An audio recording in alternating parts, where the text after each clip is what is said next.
सारम विश्व तत्वानां वंदे तत्गुणलब्धये। देवादिदेव महावीर भगवान की, गोमटेश्वर बाहुबली भगवान की, कलतरुवर्तेज भगवान की शारदे नमस्कार करता हूँ बार बार दीजिए समय सार साथ में नियम सार। ज्ञान का रयन सार दे दो प्रवचन सारे आत्मा कहो सुधार करो मन में उदार।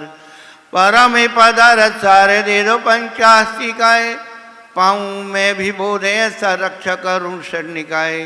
ज्ञान निधि ऐसी पाऊँ मन होवे निर्विकार अमित नमस्कार करता हूँ बार बार। तो दासांग मई जनवाणी माता की जय। कुंद कुंदाचार्य भगवान की जय। 20वीं सदी के प्रथमाचार्य चक्रवर्ती आचार्य श्री शांत सागर जी महाराज की जय। तत्दी पट्टाधीश आचार्य श्रोमणी गुरु श्री धर्म सागर जी महाराज की जय। मम शिक्षा और ज्ञान श्रोमणी आचार्य कब श्री सुत सागर जी महाराज की जय। 3 कम 9 करोड़ महाराज की।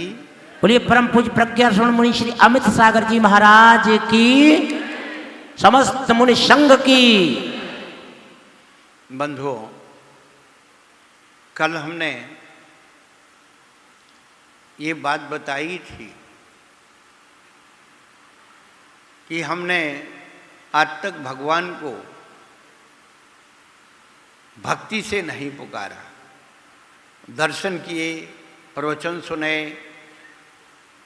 पूजन की, सब कुछ किया, लेकिन अपने इष्ट को हमने कभी अपने हृदय में क्या भावपूर्ण अपने अंदर विराजमान नहीं किया। इसलिए हे भगवान, हम दुखों के पात्र बने हुए हैं। कल हमने भगवान के समोषण से निकाल करके उनका विहार कराया था अपने हृदय में पुष्पों के द्वारा, और ठौने में उन पुष्पों को रखा था। उसका उपसंहार हम आपको बताना चाहते हैं कि वो पुष्प जो हैं वो भगवान नहीं है। उन पुष्पों पर भगवान चल करके आए हैं, इसलिए वो पुष्प बहुत पवित्र हैं। इसलिए उन पुष्पों को हम ठोना में एक जगह रखते, उस सामग्री में नहीं मिलाते, और आखिरी में क्या करते हैं, श्री जनवर की आशिका लीजिए शीश चढ़ाए। उन पुष्पों पर चल करके भगवान आए हैं, हमारे पूज्य आए हैं, उसको हम पवित्र मानते हैं और उसकी रज अपने मस्तक पर चढ़ाते हैं। अपन पढ़ते हैं स्तुति में, श्री गुरु शरण जहाँ धरे जग में तीरथ हो, सूरज मम मस्तक चढ़ो सदा देते हो ढो। शिखर जी जाते हो, टोंकों पर क्या है, चरण चिन्ह है। चरण चिन्ह क्यों है? क्योंकि जितने भी तीर्थंकर या सामान्य केवली मोक्ष जाते हैं उस जगह से, तो उनके हाथ पैरों के नख और केश शेष रहते हैं और उनका संस्कार वहाँ हो जाता है, और वो रज उन संस्कार की जो भस्म बनती है। आचार्य भगवान लिखते हैं कि 100 महीने जो इंद्र आते हैं, देवता गण आते हैं, उसको अपने शरीर पर लगाते हैं और स्वर्गों में भी ले जाते हैं। तत्पाद पंकज रजो मृत दिग्ध देहा मर्त्या भवंती मकरध्वज तुल्य रूप। इसलिए पूजा के आखिरी में आशिका ली जाती है। कुछ लोग भ्रांतियों में जीते हैं और आगे भी जिएंगे, इससे मुझे कोई फर्क नहीं पड़ता। पूजन भक्ति मार्ग है, सबसे पहली बात तो ये रखना। और भक्ति मार्ग में कोई आपकी युक्ति नहीं लगेगी। भक्ति मार्ग बीज गणित है, सिद्धांत मार्ग अंक गणित है।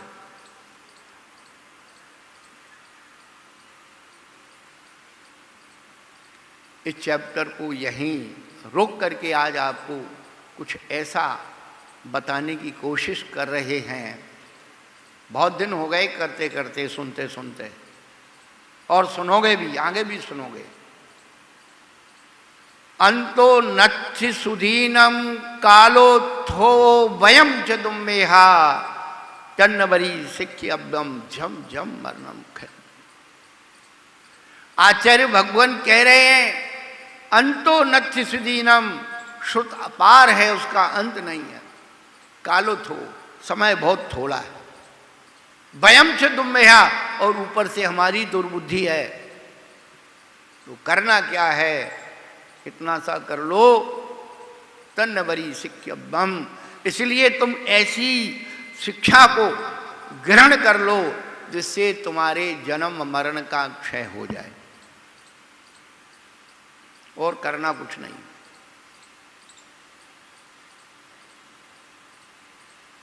बहुत मुश्किल है भैया अपने बारे में सुनना।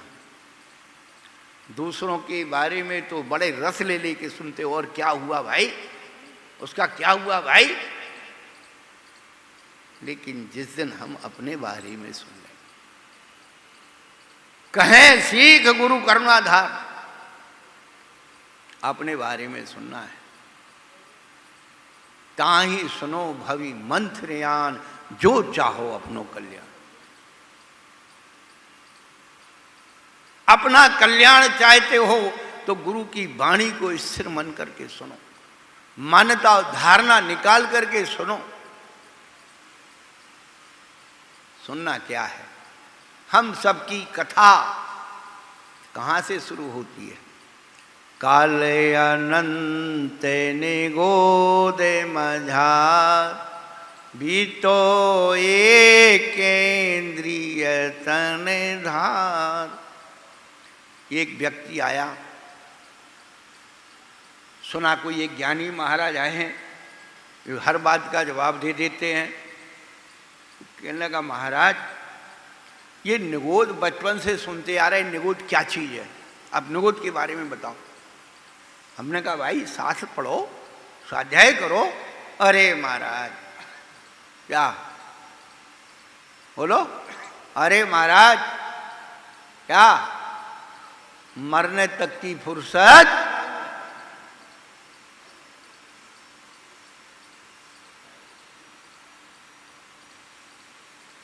बहुत मुश्किल हो रहा है, और खास करके आज के समय में। एक पिता पुत्र की वार्ता चल रही थी। पुत्र ने बहुत दिन से कुछ अपना फैला रखा हुआ कोई काम, तो पुत्र ने कहा पिताजी थोड़ा हमें समय दे दीजिए, थोड़ा हमारा ये काम करा दीजिए। पिताजी कहने लगे बेटा मेरे पास तो मरने तक की फुर्सत नहीं है। बेटा बहुत होशियार था, कहने लगा पिताजी मरिएगा मत, नहीं हमको जलाने की फुर्सत नहीं रही। आज के समय में आप बिल्कुल कान खोल करके सुन लो, बाप को मरने की फुर्सत नहीं है, बेटे को जलाने की फुर्सत नहीं है। समय ये आ गया है। आप यहाँ रहते हैं, आपके बेटे बाहर रहते हैं, आपका यहाँ राम नाम सत्य हो गया, खबर पहुँची पिताजी चले गए। बेटा सोचता है जाना तो पड़ेगा क्योंकि बाप पहली बार मर रहा है। रात भर रखे रहे, बर्फ की सिल्ली पर रखे गए, कहीं भी सुरक्षित करके रख लिया, बेटा आएगा दाग लगेगा। अब क्या करें, लोग व्यवहार नहीं मानते। जो लोग थे कुछ, अब रिश्तेदारी तो ज़्यादा बची नहीं, बहुत थोड़ी है, वो अगली पीढ़ी में, तीसरी पीढ़ी में आपका कोई रिश्तेदार बचने वाला नहीं। तो होगा क्या, हुआ क्या, वो आ गया और तैयारी थी पूरी, और उठाया, कंधे पे उठाना नहीं पड़ता। आजकल मोक्ष वाहिनी आती है आपको लेने के लिए, क्या नाम रखा है, मोक्ष धाम, मोक्षधाम।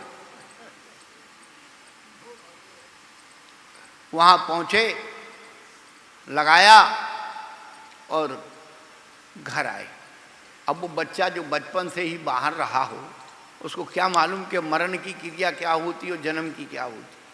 अब वो एक आध कोई पुराने फूफा जीजा कोई रहे, उनसे पूछता है अब क्या होगा, अब क्या होगा। तो बेटा उठावनी होगी, 13वीं होगी। तो उठावनी कब होगी? बोले कि उठावनी तो होगी परसों। भाई 3 दिन का महत्व है, आपको बताए क्या? अग्नि काय की आयु 3 दिन की होती है। इसीलिए जो आपने चिता में आग लगाई वो 3 दिन ठंडी होना चाहिए, उसका जीव मरना है वो निकलना चाहिए। अब तुम जीवंत में जाकर के उसमें पानी डाल के राख समेट के उसको स्वाह करते तो क्या होना। अब तो उसके लिए भी नहीं जाते, कौन के जलने दो, तो हड्डियां बीनने वाला कोई नहीं है। कहाँ हो तुम? तो सब लोग मिलके सलाह देते कि भाई देखो हमारे पास समय नहीं है, हम द्वारा नहीं आ सकते, तो क्या करो, शाम को उठावनी, उसी शाम को उठावनी, उसी शाम को 13वीं। अब कौन बार बार आएगा भाई? कोई नहीं आने का। अभी ये बिल्कुल शुरू हो गई, ये बातें शुरू हो गई, ध्यान रखना। सवेरे उठावनी, शाम को 13वीं हो, चल भाई सब अपने अपने काम में लगो। 13 दिन कोई रोने के लिए बैठने वाला नहीं है, ये आज की पोजीशन है। और 10 साल बाद, 15 साल बाद जितनी ये बहुएं बैठी हैं ना, इनके बच्चे बाहर रह रहे हैं, पढ़ रहे हैं, और आप यहाँ पर अकेले रह रहे हैं। बीमार पड़ गए, क्या होना है? मम्मी बीमार हो गई, बेटा को फोन कर रही, वो आता है आजकल मोबाइल में, क्या बोलते भाई, अपन तो नाम जानते नहीं, वीडियो कॉल, बॉडियो कॉल, बॉडियो कॉल, वो दिखा रहा है।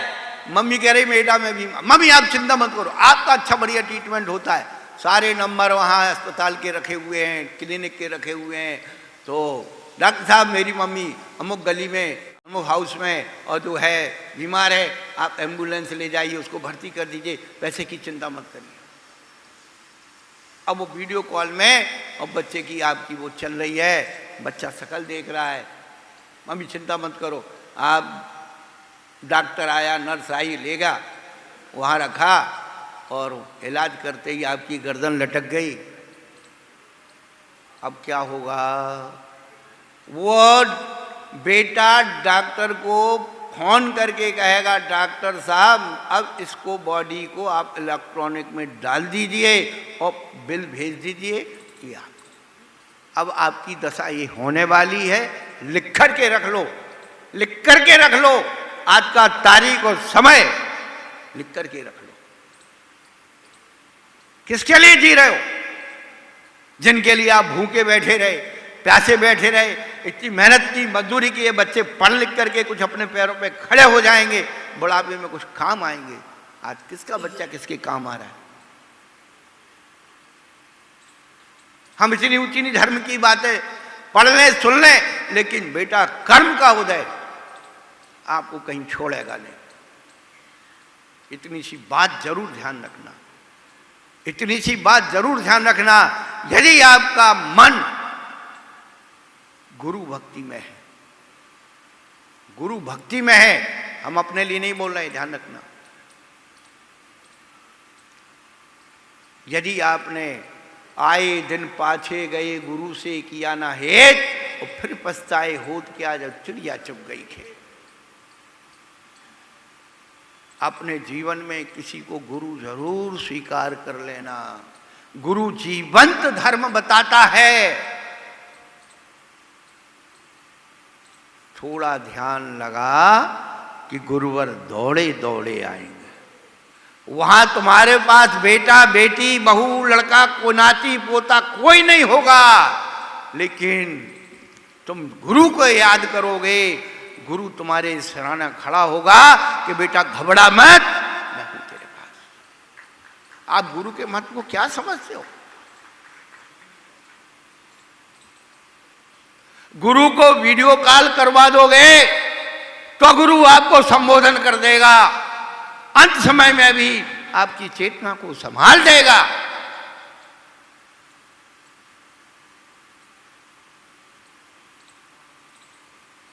तो दशा ये होने वाली है। बात चल रही थी निगोद की। तो निगोद किसे कहते हैं?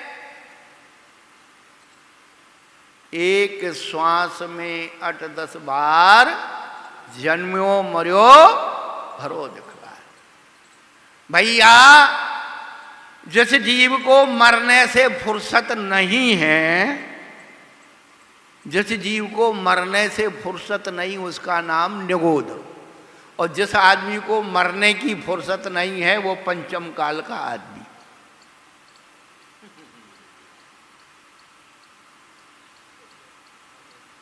बंधु क्या करें, समय कम है। अंतो नथि सुजीनम कालो थो। कैसे हम इस धर्म के महत्व को समझ लें? हम भी इसी चिंतन में रहते हैं।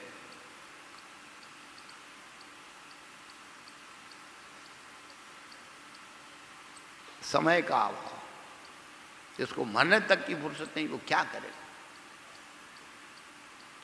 तो पूरे धर्म को यदि हम निचोड़ रूप से समझ लें तो कभी भी भटकन जीवन में नहीं हो।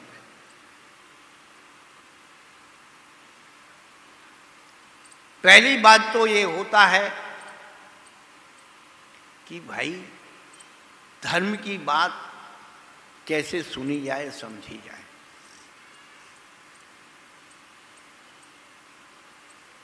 विश्व की घटनाएं, जब भी कोई प्रवचन का समय होता है, चाहे विद्वान आओ और चाहे महाराज आओ, तो क्या होता है? कहो पंडित जी कहाँ देख रहे हो उधर? तो मजबूरी होती हमारे कमेटी के लोगों की कि महाराज टाइम हो गया, आप पधारो। तो महाराज पूछते हैं कि भाई वहाँ कोई सुनने वाला आया कि नहीं आया? क्यों भाई? विद्वान भी कहते हैं कि भाई कोई सुनने वाला, 4 लोग बैठे हैं, कि हम खम्मों को उपदेश दें, दीवालों को दें, कोई सुनने वाला वहाँ है क्या? कुछ तो ऐसे हैं कि देखे 4-6 जन हैं तो बहाना बना के भग जाते हैं कि अब बाद में देख लेंगे यार कौन किनको सुनाए। बंधुओं, विश्व की सबसे छोटी और अनोखी सभा थी। विश्व की सबसे छोटी और एक अनोखी सभा थी, जिस सभा में वक्ता 2 थे और श्रोता 1 था। ताली क्यों बज रही है? भगवान महावीर स्वामी का जी जब सिंह पर्याय में था तो उस सिंहराज को 2 मुनिराज उपदेश दे रहे थे और सुनने वाला एक सिंह था। बंधुओं, धर्म की बात को सुनने के लिए भेड़ों की भीड़ की जरूरत नहीं है। धर्म की बात सुनाने के लिए भेड़ों की भीड़ की जरूरत नहीं है। सुनने वाला एक शेर चाहिए। क्या खटपट कर रहा है? और प्रवचन किसको कहते हैं? ये प्रवचन ताली बजाने के लिए नहीं होता है। प्रवचन सुना था उस सिंह ने, आंखों से आंसू आ रहे थे। जिस दिन हमारे शब्दों को सुनकर के, जिनवाणी के शब्दों को सुनकर के आंखों से आंसू आने लगे, अपने अज्ञान पर पश्चाताप होने लगे, अपने कुचरित्र पर पश्चाताप होने लगे, समझ लेना हमने अब प्रवचन सुनना शुरू कर दिया।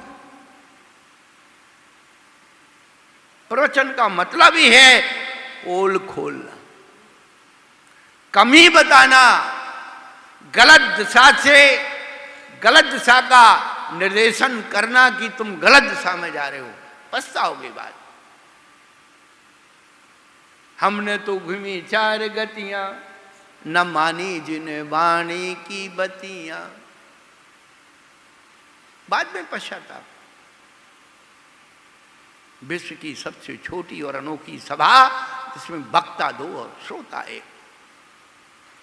विश्व का सबसे छोटा प्रवचन, इससे छोटा कोई प्रवचन नहीं हो सकता। गणेश प्रसाद जी वर्णी जी ने विश्व का सबसे छोटा उपदेश दिया है। संसार में सबसे ज्यादा यदि मैं व्यक्तिगत रूप से प्रशंसा करता हूं तो उस गणेश प्रसाद वर्णी जी की करता हूं कि एक वैष्णव कुल में जन्म लेने के बाद भी और जैन समाज की इतनी उपेक्षा, अनादर, अपमान सहन करने के बाद भी वो व्यक्ति जैन सिद्धांत के प्रचार में रहा, उसका आचरण किया। जो आज जितने बुंदेलखंड में विद्वान दिख रहे हैं, ये गणेश प्रसाद वर्णी जी की देन है। 1 रुपए के 16 पोस्ट कार्ड लिख करके 64 पोस्ट कार्ड आती तो 1 रुपए उस जमाने में लिख करके दिए। और बनारस का ये जो है विद्यालय, महाविद्यालय, संस्कृत महाविद्यालय उन्हें खोला। हमें अपने पूर्वजों की धरोहर के बारे में ही पता नहीं है। हमारी संस्कृति को सुरक्षित रखने के लिए उन्होंने कितना तप, त्याग और बलिदान किया। उन्होंने अपने उपदेश में सबसे छोटा उपदेश लिखा। भैया उनका तकिया कलाम था। भैया जानने के लिए 3 लोग और छोड़ने के लिए 3 बात, राग, द्वेष और मोह। इससे छोटा उपदेश नहीं हो सकता है। जानने के लिए 3 लोग, कितने नरक, कितने स्वर्ग, कितने दीप, कितने समुद्र, कितने तारे, कितने सूरज, लगाए जाओ सारे कर्म प्रकृतियां, फलाना ढिमका टिमका,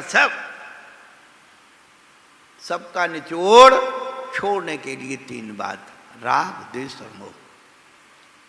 काहे को भटकत फिरत सिद्ध होने के काज, राग देश को छोड़ दे भैया सुगम उपाय। विश्व का सबसे छोटा उपदेश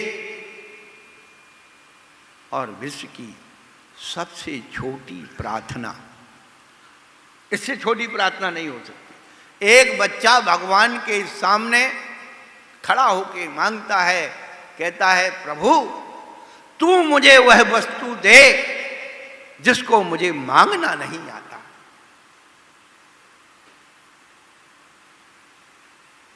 विश्व की सबसे छोटी प्रार्थना। कुछ लोग कहते हैं कि भगवान से कुछ मांगना नहीं चाहिए, भगवान कुछ नहीं देते हैं, भगवान वीतरागी है, भगवान कुछ नहीं देते। जब भगवान कुछ नहीं देते, भगवान वीतरागी हैं, तो काय के लाने मंदिर बनवाते हो?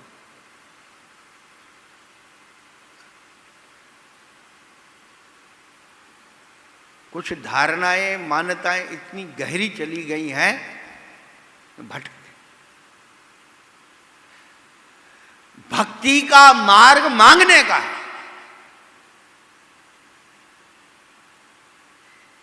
पर क्या मांगना है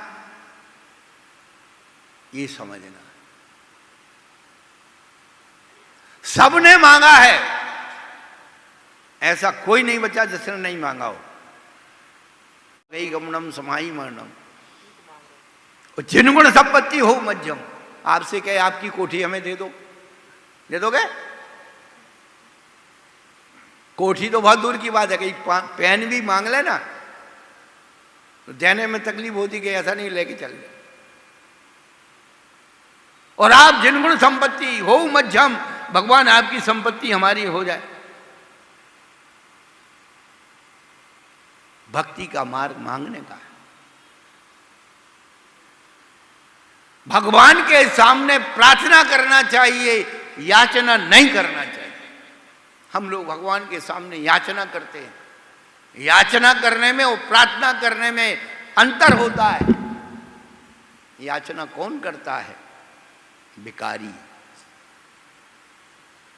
भिखारी क्या मांगता है?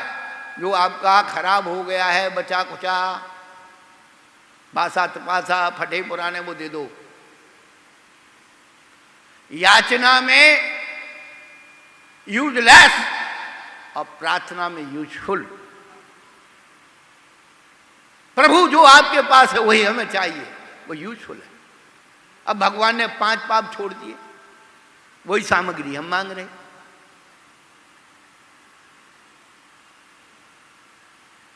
अरे मांगो, भगवान कुछ नहीं देते, ये बात ध्यान रखना, वास्तव में नहीं देते, भगवान कुछ नहीं देते और भगवान से कुछ नहीं मांगना चाहिए। परंतु ये बात भी ध्यान रखना, भगवान कुछ नहीं देते हैं, भगवान सब कुछ देते हैं। भगवान से कुछ नहीं मांगना चाहिए, भगवान से सब कुछ मांगना चाहिए।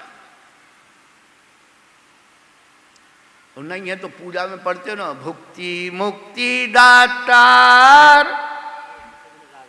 भुक्ति मुक्ति दातार, 24 जिने राजवर, 3 पदे मन बच धार, जो पूजे सो।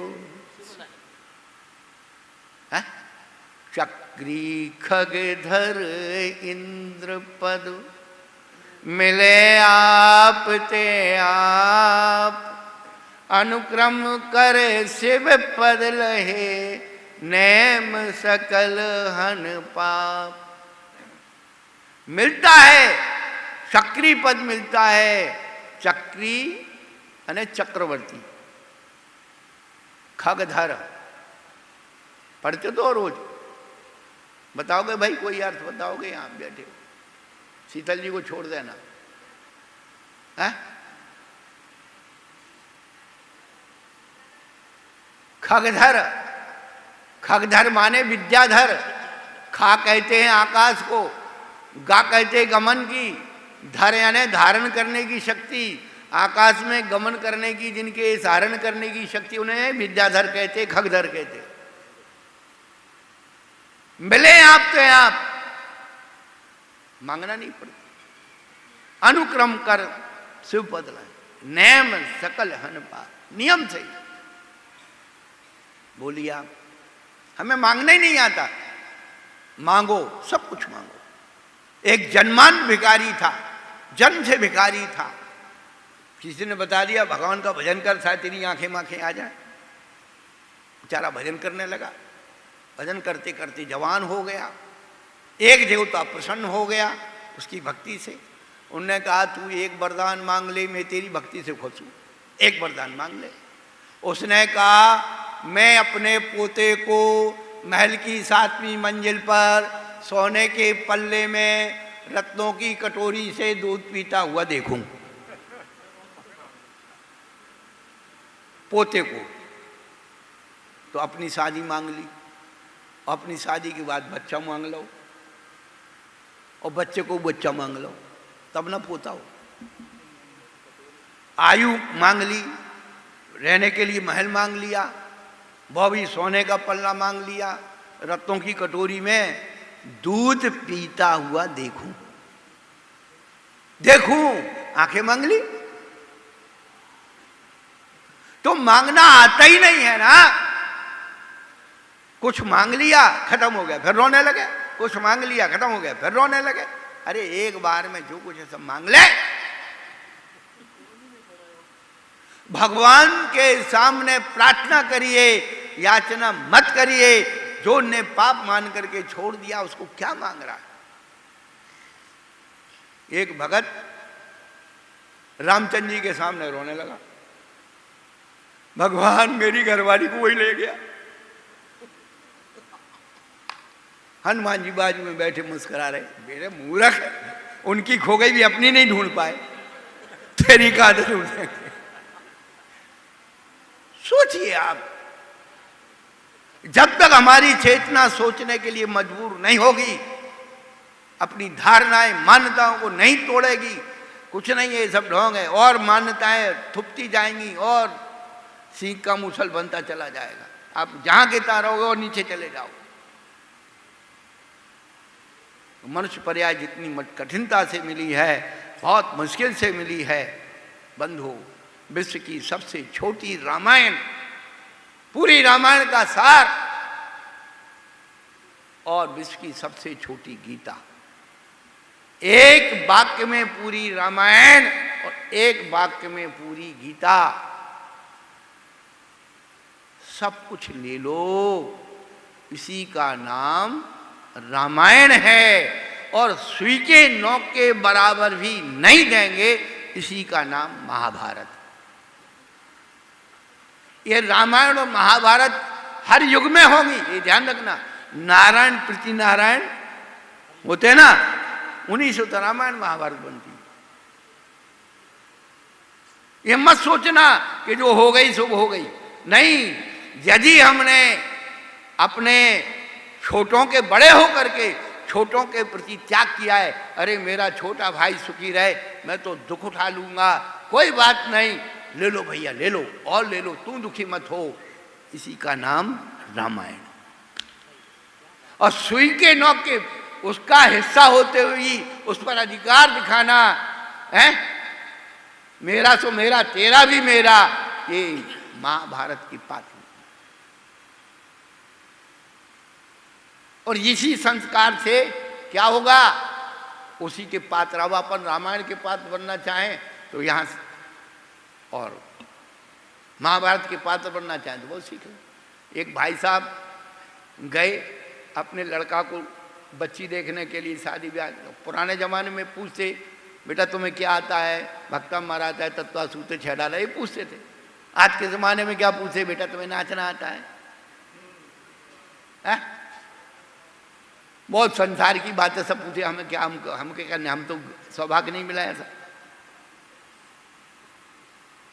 वो बच्ची से पूछा, बेटा तुम्हें क्या क्या आता है? बच्ची बहुत होशियार थी, कहने लगी पिताजी रामायण से लेकर महाभारत तक आती है, आप हमारे यहाँ आए, हम आपको रामायण दिखाएंगे और आपके घर पहुंच जाएंगे तो महाभारत दिखा देंगे।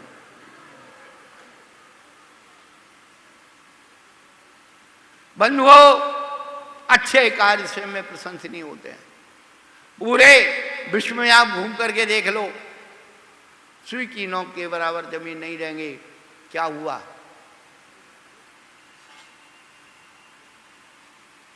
5 गांव मांग लिए कि 5 गांव में फैसला कर लो, उस पर भी राजी नहीं हुए। अमिताभ बच्चन आपसे पूछ रहे हैं, आखिरी प्रश्न, क्या कौन बनेगा करोड़पति में? अमिताभ बच्चन आपसे पूछ रहे हैं कि आपके 7 करोड़ रुपए तैयार रखे और 14 के आपके प्रश्न के पूरे हो गए। आपका आखिरी प्रश्न है कि पांडवों ने जो 5 गांव मांगे थे उनके नाम बता दो। कौन बताएगा? इनाम लेके आया हूं, दिखा दूं, तसल्ली हो जाएगी। दिखाऊं तो मैंने 5 गांव के नाम मालूम, क्या बताएं तुमको? क्या देख रहा है? इनाम देख रहा है, पहले नाम बता। चल नाम बताएगा, इनाम मिलेगी, और नहीं तो हम सबसे ले लेंगे। बोलो अब जितने लोग बैठे हैं, हाँ, जे महाराज बहुत खतरनाक महाराज है। हाँ, या तो तुम बताओ, और तुम नहीं बता पाए तो तुमको देना पड़ेगा।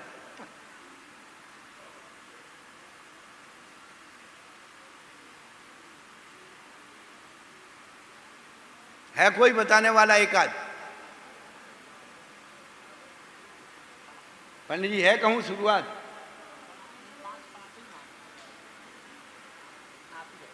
हाँ, वो तो हमें बताना ही है। 5 गांव मांगे थे। इंद्रप्रस्थ, जिसका नाम दिल्ली है, स्वर्णप्रस्थ, जिसका नाम सोनीपत है, जलप्रस्थ, जिसका नाम पानीपत है, बणकपथ, जिसका नाम बागपत है, और त्रिपथ, जो गाजियाबाद के आसपास मोदी नगर के पास है, वो त्रिपथ है। ये 5 गांव पांडवों ने मांगे थे। फिर तो वो जो होगा सो होगा, वो तो हो ही गया। कहने का अभिप्राय है बंधुओं, अपने परिणामों को रामायण के पात्र बनाना है या महाभारत के पात्र बनाना। यही सब संस्कार लेकर के जीव जन्म जन्मांतर तक जाता है बेटा, और है कुछ नहीं। पूरी गीता का सार निष्काम कर्म, कर्म किए जा फल की इच्छा मत कर रहे इंसान। हम लोग करते क्या हैं? गीता कहती कर्म करो, कर्म करने पर तुम्हारा अधिकार है, उसके फल की कांक्षा मत करो। अच्छे कार्य स्वयं में प्रशंसनीय होते हैं, इसलिए किसी की प्रशंसा की अपेक्षा नहीं करना चाहिए। हम लोग करते क्या हैं? थोड़ा सा कर्म किया, फल ज्यादा चाहते हैं, तो संक्लेश होता है। और खूब बड़ा कर्म किया, अच्छा ज्यादा कर्म किया और फल थोड़ा सा काम मांग लिया, तो सब ज्यादा किया और बेकार। एक निदान सल में जाता है और दूसरा निदान बंद में जाता है। थोड़ा कर्म करके ज्यादा फल की इच्छा करना निदान सल है, और ज्यादा अच्छे कर्म करके और छोटा सा फल मांग लेना निदान बंद में जाता है। आज नहीं तो कल समझ में, आज सुन लो। हम तो हमेशा एक बात कहते तो बिल्कुल मत मानना, और सुन तो लो। कभी ना कभी आपके अंदर क्लिक करेगा कि किसी ने हमको बताया था ये बात है, आएगी समझ में। हमें भी पहले समझ में नहीं आती, हम भी तुम्हारी जगह जैसे बैठे थे, अब समझ में आ गई, ऊपर आ गए। और हम तो चाहते कि आप इधर ऊपर की जगह, इधर की जगह, और उधर बैठे सिंहासन में। हम तो चाहते आप जल्दी मोक्ष जाए, हमसे पहले चले जाए, हमें क्या दिक्कत है? पूरी गीता का सार निष्काम कर्म। पूरे धर्म ग्रंथ विश्व के पढ़ लो, कुरान शरीफ,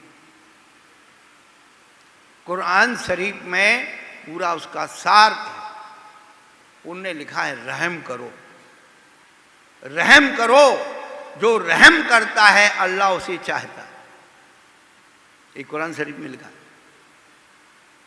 अब भगवान के प्यारे, प्रभु के प्यारे, परमात्मा के प्यारे, रहम, दया, करुणा, ये उसके नाम है। पूरी बाइबल का सार लव इज गॉड, प्रेम ही ईश्वर है। और प्रेम किसे कहते हैं? जो किसी की पीड़ा को पहचानता उसे प्रेम कहते हैं। इच्छा की पूर्ति करने वाले को प्रेम नहीं कहते कि बच्चों ने खिलौना मांगा और हाँ हमने दे दिया, प्रेम हो गया। हमने कल परसों बताया था कि मनोवैज्ञानिक या दार्शनिक ये कहते हैं कि लोगों को बड़ी संतान से उतना राग नहीं होता है, छोटी संतान के प्रति प्रेम होता है। क्यों होता है? क्योंकि बड़ी संतान वासना से उत्पन्न होती है और छोटी संतान प्रेम से उत्पन्न होती है। इसीलिए जो महावीर उत्पन्न हुए, करुणा के अवतार महावीरा, करुणा कष्ट से उत्पन्न होती है। प्रेम वही होता है जो किसी के कष्ट को समझता है। जो कष्ट को नहीं समझता है और करता है तो वो वासना है, बलात्कार, पाप।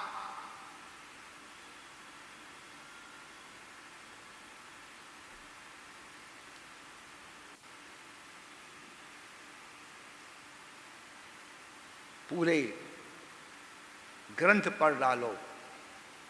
व्यास जी महाराज ने 18 पुराण लिखे।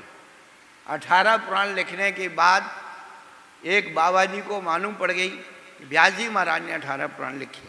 अब वो लकड़ी सारे टेकते टेकते पहुंच गए। कहने लगे महाराज अब इतनी उम्र नहीं है, कान से सुनाई नहीं पड़ता, आंखों से दिखाई नहीं पड़ता, पैरों से चलने दे नहीं है, ये बुढ़ापे के लक्षण है ना। क्या? कानों से सुनते नहीं, आंखों से देखते नहीं, पैरों से चलते नहीं, और दांत टूट जाते, मुंह में चपता नहीं। फिर क्या होता है? आगे कुछ माल रखो तो बचता नहीं, पेट में पचता नहीं, और सामने कुछ रख दो तो बचता नहीं। पेट में पचता नहीं और सामने रखो तो बचता नहीं। अरे मैं तो मान जाऊं पर ये ना मानती। ये बुढ़ापे की हालत हो जाती है। महाराज ये बताओ आपने 18 पुराण में क्या लिखा? उन्होंने एक श्लोक बनाया, अष्टादश पुराणेषु व्यासस्य वचनद्वयम् परोपकाराय पुण्याय पापाय पति।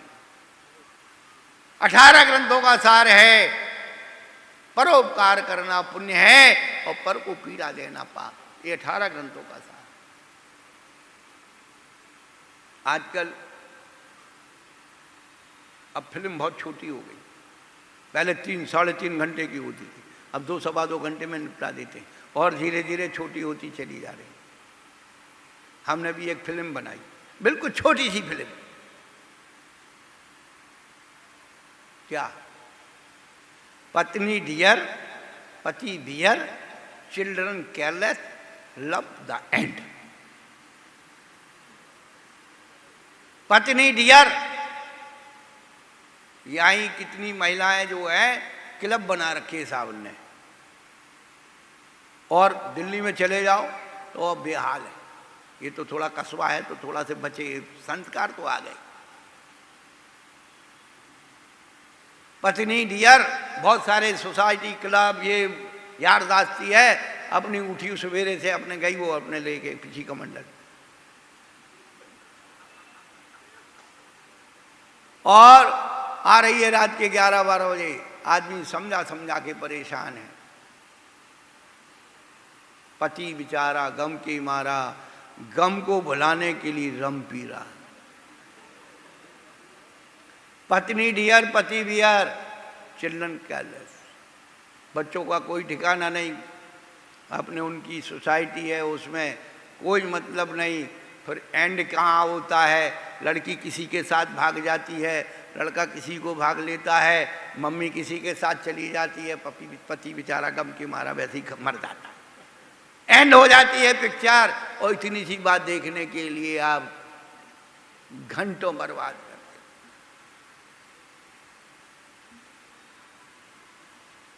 बिल्कुल छोटी सी कहानी।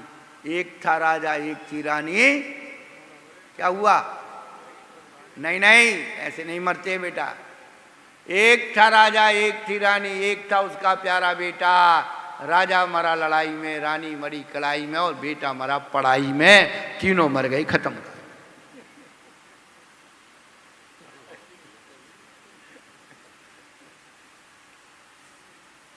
बंधुओं, आत्महित करना है, कल्याण करना है।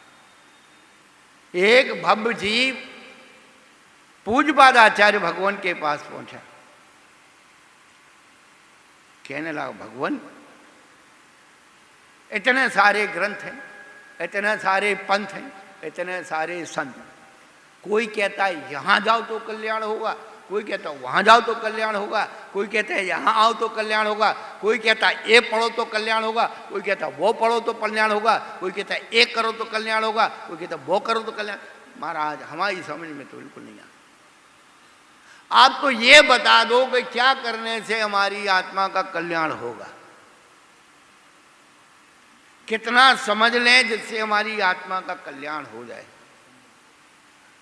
तो पूज्यपाद आचार्य भगवान कहते हैं, जीवोश्चान्यः पुद्गलश्चान्यः इत्ततौ तत्व संग्रहा यदन्ने दुच्यते किंची सोस्तु तस्यैव विस्तरः। अब संस्कृत तो समझ में नहीं आई होगी, उसका अनुवाद दिया, जीव जुदा पुदे गले जुदा, यही तत्व का सार, और कछु व्याख्यान है याही का विस्तार। अंत में इतनी सी बात ही समझनी है कि जीव जुदा है और पुद्गल जुदा है, ये तत्व का सार है, और इसी बात को समझाने की विस्तार, यही का विस्तार। तुम कैसे समझोगे? योगी आदित्यनाथ की भाषा में समझोगे क्या? योगी आदित्यनाथ कहता है जो जिस भाषा में समझेगा हम उस भाषा में समझा देंगे। मलेक्ष को मलेक्ष की भाषा में। हमारे आचार्यों ने सब अधिकार हमें दिए हुए, ये ध्यान रखना। तुमने जैन लॉ पढ़ा ही नहीं।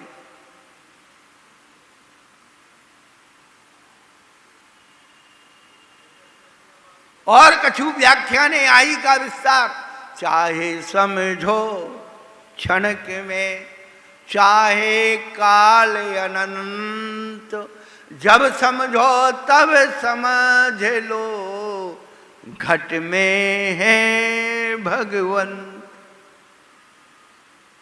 इतनी सी बात चाहे आज समझो, चाहे कल समझो, चाहे उस बात को समझने के लिए अनंत काल लगा दो, समझ लाए तो नहीं पड़ेगा। कब समझोगे भैया, कब समझोगे? महाराज इस जन्म में तो नहीं हो सकता है, हम फंस गए, अगले जन्म में करिए। क्यों भैया? पिछले जन्म में तुमने वादा किया था कि अगले जन्म में करेंगे, यही तो तेरा अगला जन्म है।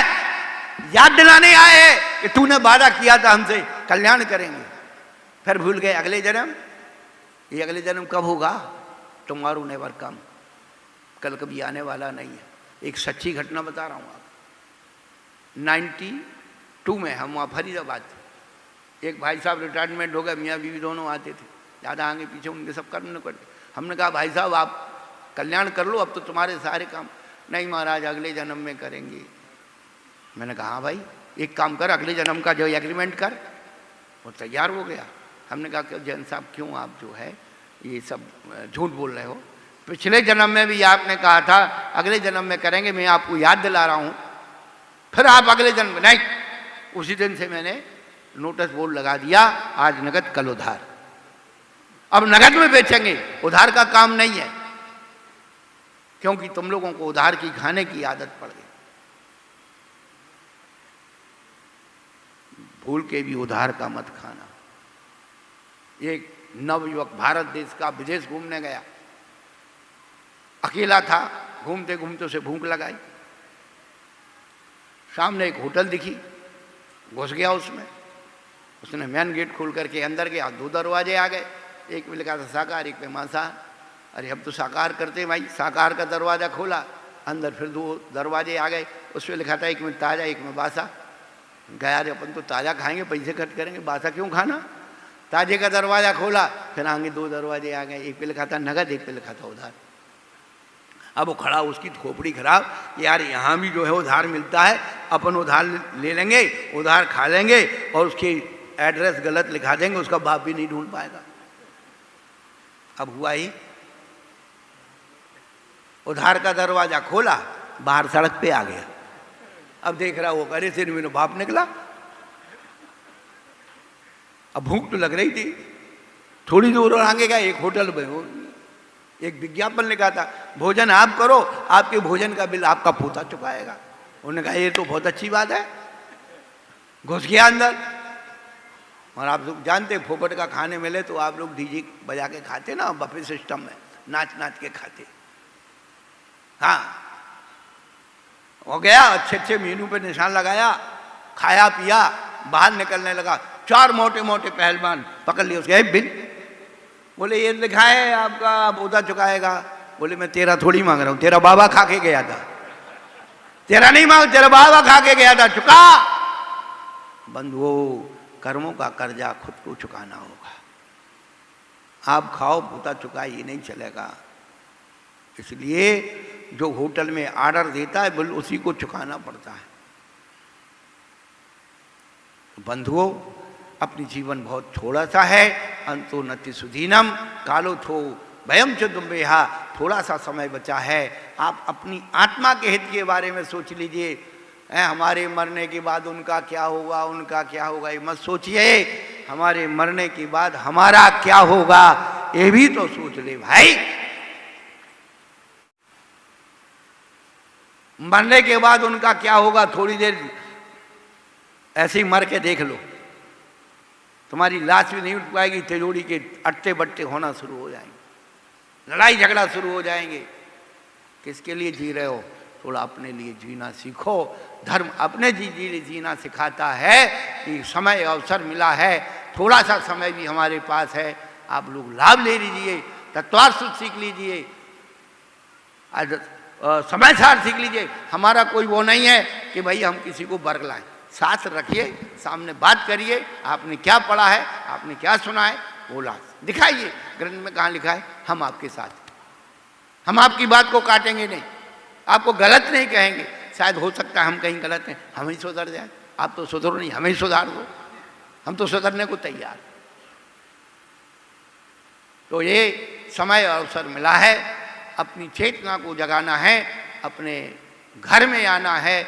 अपने घर में कैसे आएंगे, समय मिलने पर चर्चा करेंगे। चलो महावीर भगवान।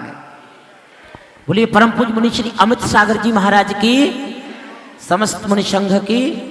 देखिए अभी जिनवाणी की स्तुति होने से पूर्व